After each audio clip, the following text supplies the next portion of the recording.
En esta segunda parte vamos a hablar de la propiedad horizontal de una manera más técnica. Vamos a tener temas como la clasificación de los inmuebles en propiedad horizontal, cómo se constituye y disuelve la propiedad horizontal y finalmente hablaremos un poco del reglamento y las autoridades en la propiedad horizontal. Quédate y compartamos conocimientos.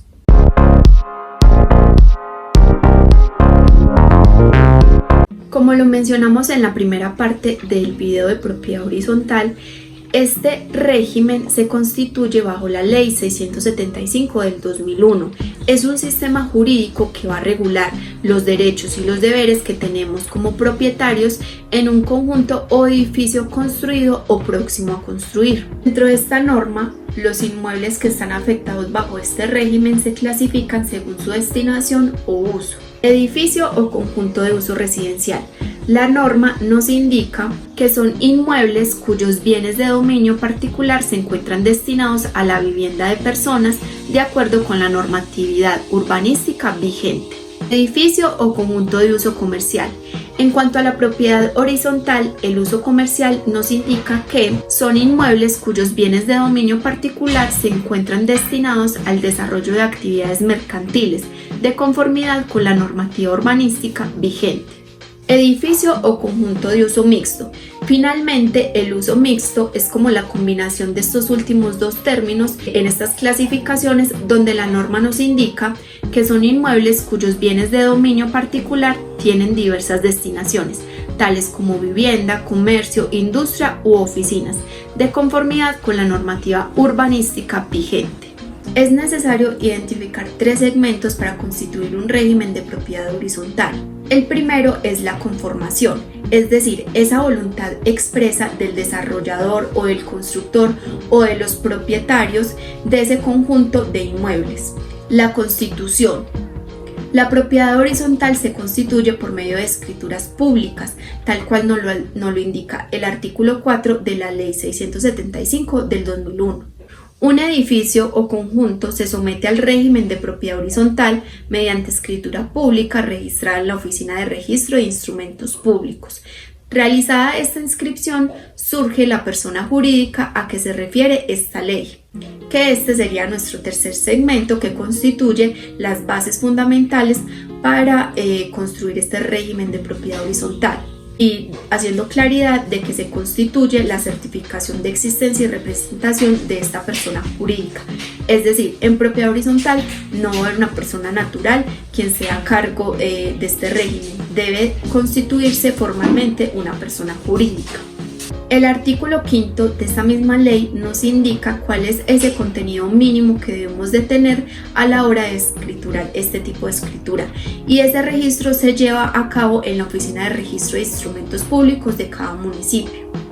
Las causales de extinción de este régimen de propiedad son tres: la destrucción o el deterioro total de ese edificio o ese conjunto de edificaciones del conjunto en el que está sometido este régimen de propiedad horizontal, con una proporción mínima del 75% o menos que se desea reconstruir.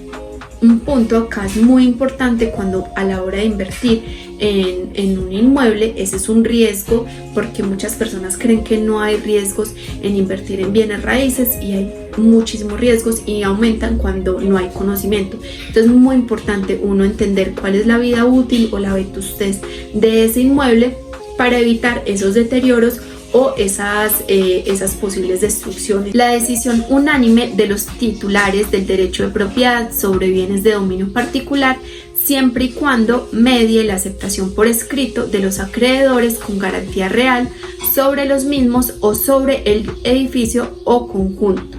Aunque esta misma ley nos indica que también es válida la liquidación o disolución de esa propiedad horizontal si se cumple con el quórum del 70% o más de los coeficientes de copropiedad de ese conjunto o edificios sometidos a este régimen.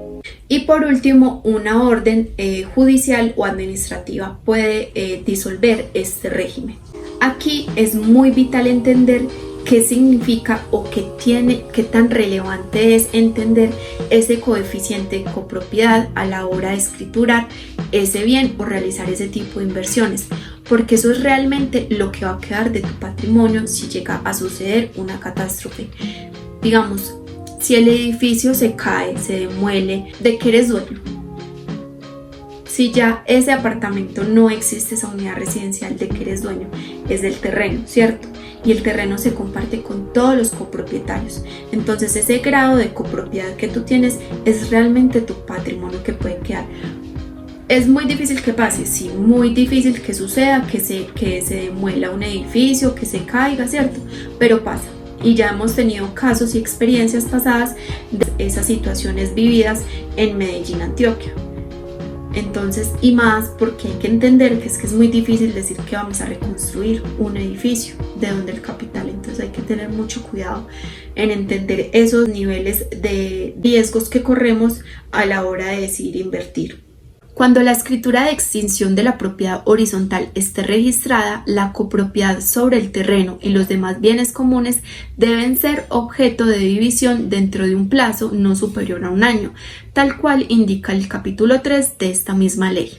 Como lo dijimos anteriormente, este régimen de propiedad horizontal crea una figura jurídica que cuando se vaya a realizar ese registro de extinción total de este régimen, pues se procede también con la disolución y liquidación de la persona jurídica.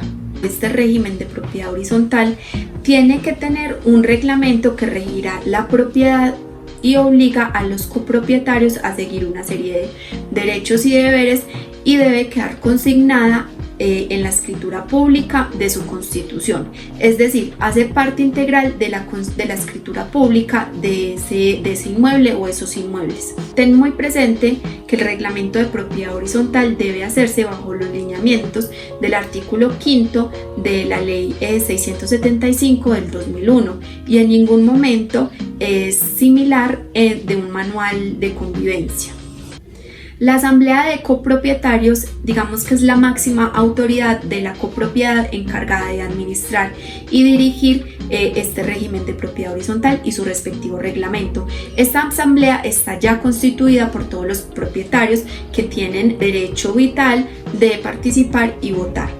La ley no establece, digamos que un orden del día para tratar temas, esto depende del criterio, las necesidades y las características de cada inmueble según su destinación y su uso, ¿cierto?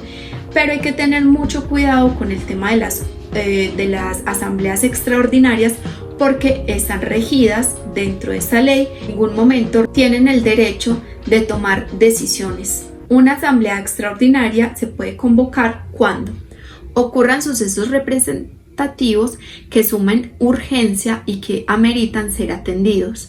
Pueden ser realizadas por el revisor fiscal, el administrador o consejo de administración o también por el 20% o más de coeficientes de la propiedad, siendo notificada por escrito a todos los propietarios de áreas privadas. Este consejo de administración está integrado por un número impar de propietarios de esas unidades privadas. La Asamblea General es quien designa este consejo administrativo, dice quién lo conforma, según pues la ley y el reglamento interno. Según la norma, dependerá el tipo de clasificación que tenga cada inmueble para que se vea en la obligación de contar o no con un consejo de administración. Sintetizando la norma nos indica que, según el tipo de propiedad horizontal, tenemos la obligación o no de contar con un consejo de administración. Cuando tenemos el uso comercial o mixto con 30 o menos bienes privados, no es obligatorio. Tenemos un tipo de propiedad horizontal de uso comercial o mixto con 30 o más bienes privados, sí es obligatorio contar con un consejo de administración. Y cuando tenemos un uso residencial no es obligatorio. Al respecto señala el artículo 54 de la ley 675 del 2001. El Consejo de Administración deliberará y decidirá válidamente con presencia y votos de la mayoría de sus miembros, salvo que el reglamento de propiedad horizontal estipule un quórum superior con independencia de los coeficientes de copropiedad. Es decir, cuando se habla de la mayoría de los miembros es la mitad más uno, quienes podrán tomar decisiones en esas reuniones ordinarias. El administrador, aunque su función principal es controlar y gestionar esas necesidades del conjunto, Todos los propietarios están en su derecho y tienen plena facultad para realizar una inspección como consideren de esos libros contables o de esos documentos de copropiedad en cualquier momento. Entonces es por ello que el mismo administrador está en su obligación de brindar esa información. Sin embargo, los tenedores que tienen ese mismo derecho pero van a poder acceder cuando se sientan que están como afectados por las decisiones de la Asamblea General o por los órganos internos. El Consejo de Administración o la Asamblea General podrá asignarlo o retirarlo.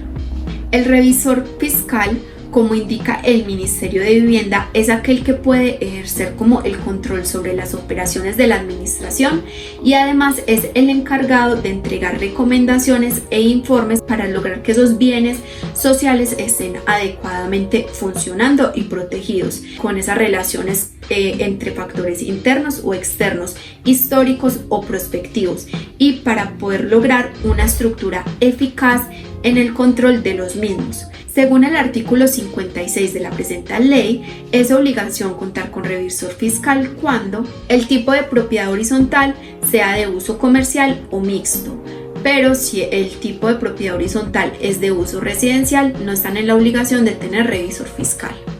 Una nota importante: quienes se encuentren facultados para impugnar las decisiones adoptadas en la Asamblea General son el administrador, el revisor fiscal y los propietarios de bienes privados, tal como lo indica el artículo 49 de la Ley 675.